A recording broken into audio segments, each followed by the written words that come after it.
ত্রিপুরার রেলওয়ে অবকাঠামোতে নতুন দিগন্ত। সাংসদ বিপ্লব কুমার দেবের উত্থাপিত এক প্রশ্নের জবাবে কেন্দ্রীয় রেলমন্ত্রী অশ্বিনী বৈষ্ণব সংসদে জানিয়েছেন, ধর্মনগর, কুমারঘাট, আগরতলা এবং উদয়পুর ত্রিপুরার এই 4টি স্টেশনকে অমৃত ভারত স্টেশন প্রকল্পের অধীনে চিহ্নিত করা হয়েছে। অমৃত ভারত স্টেশন প্রকল্পের অধীনে ত্রিপুরার চিহ্নিত 4টি স্টেশনের উন্নয়ন ও চলমান কাজের পরিসংখ্যান।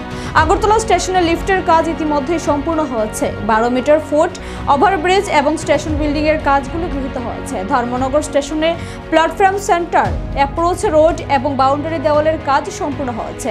Circulating area, 12 metre foot bridge এবং এসকেলেটরের উন্নতির কাজগুলো গৃহীত হয়েছে।